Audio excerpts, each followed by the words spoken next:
everyone, this is your host Nourish Khan and I welcome you to another video of our cricket special show. The cricket fever is at an all-time high, especially in Pakistan. और जब हम cricket की इतनी बात कर रहे हैं, हम जब बात करते हैं कि क्रिकेट फीवर इतना हाई है, तो उधर ही अभी कुछ महीनों पहले ही पिछले कुछ महीनों पहले तो मैं नहीं कहूँगी, बट पिछले कुछ महीने से काफ़ी क्रिकेट की दुनिया में, स्पोर्ट्स की दुनिया में काफ़ी गुड न्यूज़ हैं जो पाकिस्तानी क्रिकेट टीम और पाकिस्तान के मतलब स्पोर्ट्स इंथुजियास्ट स्पोर्ट्स फैंस के लिए काफ़ी गुड न्यूज़ स्पोर्ट्स के सेक्टर से, क्रिकेट के सेक्टर से हमारे हिस्से में आई हैं। जिसमें से एक न्यूज़ यही थी अभी कुछ महीनों पहले जब पाकिस्तान की इमर्जिंग टीम ने, पाकिस्तान ए ने इमर्जिंग एशिया कप का टाइटल अपने नाम किया। फिर उसके बाद उससे पहले हांगकांग सिक्सेस का टाइटल भी पाकिस्तान के नाम रहा। एशिया कप के फाइनल तक हमारी टीम पहुंची। अब काफ़ी लोग यहाँ पे शायद ये बात कहें कि वो तो एक बहुत ही डिसअपॉइंटिंग डिफीट थी, बट देखें अब बात वही होती है कि हम एटलीस्ट फाइनल तक पहुंची। हमारी टीम एक ऐसी टीम जिसका ये एंटिसिपेट ही नहीं किया जा रहा था कि वो फाइनल तक पहुँच भी सकेगी या नहीं। फाइनल तो छोड़ें, उनका तो ये भी एक्सपेक्ट नहीं किया जा रहा था कि वो एशिया कप के प्लेऑफ्स तक भी पहुँच पाएंगे या नहीं।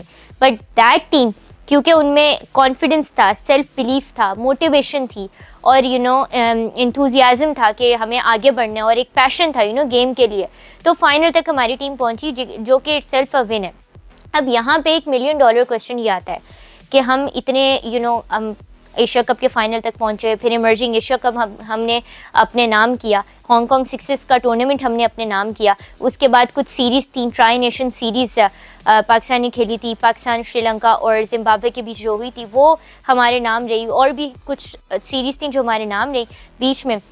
लेकिन सीरीज़ तो हम जीतते जा रहे हैं, बट $1 मिलियन क्वेश्चन ये आता है कि क्या अभी भी वो प्रॉब्लम्स जो हमारी टीम में काफ़ी अरसे से मौजूद हैं, और मैं कुछ उसमें से प्रॉब्लम्स नेम करना चाहूँगी। एक तो ये कि पावर प्ले की proper utilisation, middle order crisis का सोल्यूशन, और तीसरा ये कि डेथ ओवर्स की प्रॉपर यूटिलाइजेशन। क्या वो प्रॉब्लम्स अभी भी सॉल्व हो गई हैं?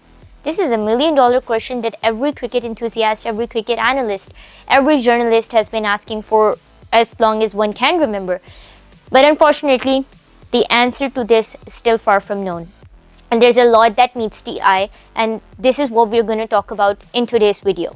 Because काफ़ी एंटिसिपेशन हो रही है कि हमने ये टूर्नामेंट जीत लिया, ये सीरीज़ जीत ली, बट शायद इस पे इतनी बात नहीं की जा रही कि हम भले से 10, 20, 50, लेट्स से 100 सीरीज़ जीत जाएँ as a matter of fact, but जब तक ये प्रॉब्लम्स जो क्रॉनिक इश्यूज़ हैं पाकिस्तान क्रिकेट टीम में डीप रूटेड हैं, जब तक वो सॉल्व नहीं होते, तो I am sorry but a win, a tournament win, an ICC tournament win is a lot to ask from, is a lot to demand from, and is a lot to ask for. तो ये 3 departments ऐसे हैं जिसमें 10-20 साल से हमारी team struggle कर रही है, बट इसके जो है ना सोल्यूशन नहीं आ रहे हैं, इसके काफ़ी रीजंस हो सकते हैं, and we are gonna dive down deep into it.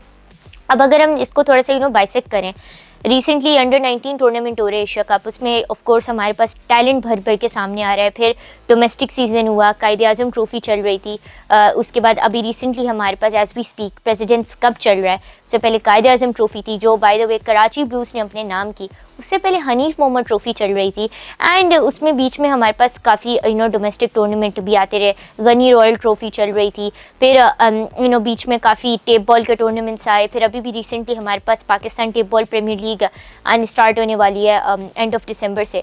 तो ये हमारे पास डोमेस्टिक सीजन चलते रहते हैं और टैलेंट भी हमारे पास भर भर के सामने आ रहा है। बट यहाँ पे ना बात ये आती है कि हमारे पास टैलेंट काफ़ी ज़्यादा है। अली ज़रियाब हैं हमारे पास, फैसल अकरम हैं, मास सदाकत हैं जिन्होंने बहुत ही एक्सप्लोसिव सी बैटिंग दिखाई थी इमर्जिंग एशिया कप में। इसके अलावा हमारे पास और भी काफ़ी ज़्यादा टैलेंट हमारे पास सामने है, बट बात ये आती है कि क्या हम उस टैलेंट को प्रॉपर्ली चैनलाइज कर पा रहे हैं? I think that's a question that everyone is seeking answer to. क्योंकि देखिए हम बहुत खुश हो जाते हैं कि हमारे पास यहाँ से टैलेंट आ रहा है, ग्रास रूट लेवल से टैलेंट सामने उभर के आ रहा है, बट हिस्ट्री रही है टैलेंट की कमी पाकिस्तान में कभी नहीं थी। कमी थी तो प्लेटफॉर्म की कमी थी, तो उसे प्रॉपर चैनलाइज करने की, और किसी चीज़ की कमी थी तो राइट टाइम पे राइट डिसीजंस लेने की। And unfortunately I am very appalled to say कि अभी भी रिसेंटली ये सिचुएशन सेम है।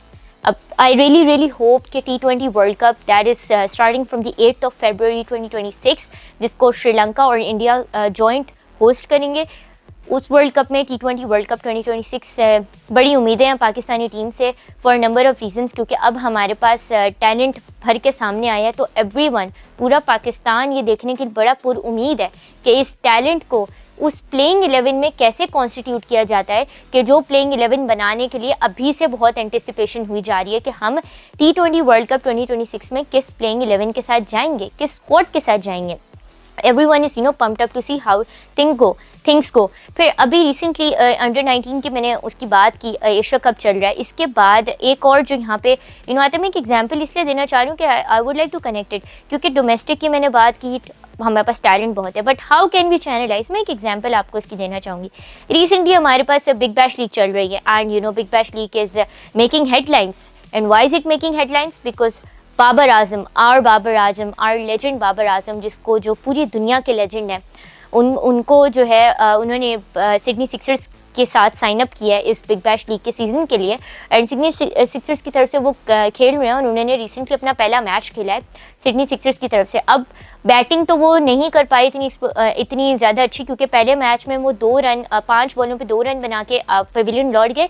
लेकिन बाबर आजम की जो एक बड़ी खूबसूरत हमें एक नई एबिलिटी सामने आती रही है पिछले कुछ मंथ से, जो कि एक बहुत ही हार्ट वार्मिंग और अच्छी चीज़ है, वो ये कि उनकी fielding ability. He is really improved in his fieldings. और स्लिप फील्डर अब ऐसा लगता जा रहा है, समझ आती जा रही है और ये रिवील होता जा रहा है कि बाबर आजम और slip fielding position are made for each other. क्योंकि अभी कुछ 2-3 महीने पहले की बात है कि वन ऑफ द सीरीज़ में बाबर आजम ने स्लिप पे ही बहुत अच्छा कैच पकड़ा था। और अभी बिग बैश लीग का जो ओपनिंग मैच था सिडनी सिक्सर्स के, ऑल्दो वो बैटिंग नहीं कर पाए, बट उन्होंने मिचेल मार्श को गोल्डन डक पे आउट उनका कैच बड़ा वैल्यूएबल और बहुत ही ज़बरदस्त कैच उन्होंने पकड़ा था स्लिप पे, जिसकी वजह से मिचेल मार्श जो है वो गोल्डन डक पे आउट हो गए। और कमेंटेटर्स ने भी बड़ी खूबसूरत और बड़ी एनर्जेटिक अंदाज में बाबर आजम को बिग बैश लीग में वेलकम किया। तो that was a bit of the context of what's going on currently in the big bash league. अब ये है कि हमारे स्टार्स शाहीन शाह अफरीदी, बाबर आजम, रिजवान, हसन अली, हारिस रऊफ, ये लोग सारे जो हैं वो बिग बैश लीग खेलने गए हैं। अब एंटिसिपेशन यहाँ भी बहुत आ रही थी कि although the big bash league का जो सीज़न है वो जैन तक चलेगा, बीच में हमारे पास जैन के स्टार्ट में श्रीलंका से एक बायलैटरल सीरीज़ आ रही है जो अवे फ्रॉम होम सीरीज़ है। अब उसमें काफ़ी there was lot of anticipation going on as to whether Babar Azam, Shaheen and the others who are playing in the big bash League, whether they should take a pause from Big Bash League to play that bilateral series or whether they should continue the season of this season of Big Bash League.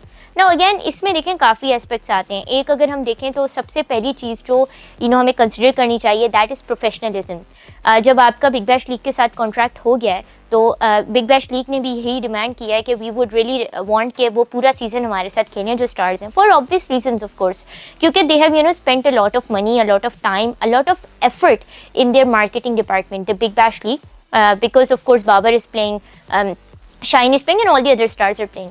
But then देखिए यहाँ पे अगर हम थोड़ा सा इसको talent की basis पे देखें, जो अभी हम T20 वर्ल्ड कप की तैयारी की बात कर रहे थे, तो जैन में आपके पास जैन के स्टार्ट में श्रीलंका से सीरीज़ तो आ ही रही है, बट जैन के एंड में हमारे पास just before the T20 world cup practice matches भी आएंगे।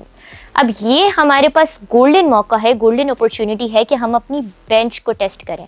And how are we gonna test our bench? मैं कुछ प्लेयर्स के नाम आप लोगों को बताना चाहूँगी। कामरान गुलाम, जिनको बाबर आजम का सब्सटीट्यूट समझा जाता है, अनफॉर्चुनेटली साउथ अफ्रीका के अगेंस्ट वो एक ही टेस्ट मैच पाकिस्तान में खेल पाए पिछले महीनों में, और उस टेस्ट मैच में उन्होंने बहुत ही ज़बरदस्त परफॉर्मेंस दी थी, proving again his master class. और करंटली उनको बाबर आजम का सब्सटीट्यूट माना जाता है कि यही बात की जाती है कि अगर बाबर की जगह किसी प्लेयर को आप ला के मौका दे सकते हो, that is Kamran Ghulam, you could take the risk with that guy. और इसमें एक और चीज़ एलिमेंट ये भी है कि इंजरीज कभी भी बता के नहीं आती, and we have to be prepared in every case, every scenario, and I think that is one thing that's missing from the Pakistan cricket team's preparation, that has been missing over the years from the preparation of the Pakistan cricket team. अब अगर मैंने कामरान गुलाम का जिक्र किया, फिर हमारे पास बहुत ही ज़बरदस्त टैलेंट है, अहमद दानियाल, मास Sadaqat, Faisal Akram, Sufiyan Muqeem, as a matter of fact, although यहाँ पे काफ़ी एंटिसिपेशन हुई जाती है। हमने एशिया कप में देखा सुफियान और अबरार के डुओ ने किस तरह से मैजिक स्पिन मैजिक अपना पोर्ट्रे किया। बट अनफॉर्चुनेटली सुफियान मुकीम को भी वो मौके नहीं दिए गए, वो चांस, वो ग्रूव नहीं दिया गया कि जिसमें वो परफॉर्म कर सकें। तो इसलिए इट्स ओनली अबाउट टाइम कि हम श्रीलंका की सीरीज़ में अपने यंगस्टर्स को टेस्ट करें ताकि हमारी बेंच स्ट्रेंथ भी टेस्ट हो। और इससे आई थिंक इट्स बेटर कि अगर हम बिग बैश लीग में जो हमारे लेजेंड्स खेल रहे हैं उनको बिग बैश लीग पूरा करने दें। और आई थिंक हमारे जो लेजेंड्स हैं उनको भी legends I mean Babar Azam, Shaheen Afridi, उनको खुद भी ये डिसीजन लेना चाहिए कि they should prefer big bash league, because ये इस तरीके से हमारे यंगस्टर्स को मौका भी मिलेगा और जो इतना खूबसूरत टैलेंट डोमेस्टिक सर्किट से हमारे सामने आया है, होम सीरीज से सामने आया है, वो भी अच्छे से टेस्ट हो जाएगा। और वो एक हमारे पास एक अच्छा मौका हो जाएगा कि हम अपनी प्लेइंग 11 के लिए एक स्मार्ट डिसीजन की तरफ जा पाएँ और स्मार्ट डिसीजंस कुछ ले सकें, ताकि एक अच्छी केटर्ड और वेल राउंडेड हमारे पास प्लेइंग 11 बन सके। सो that is just a little insight that I gave you guys on how we could channelize our domestic circuit to provide the best 11 for us. This is it from the video for now. I will be back with more videos and more insightful conversations. Till next time, see you.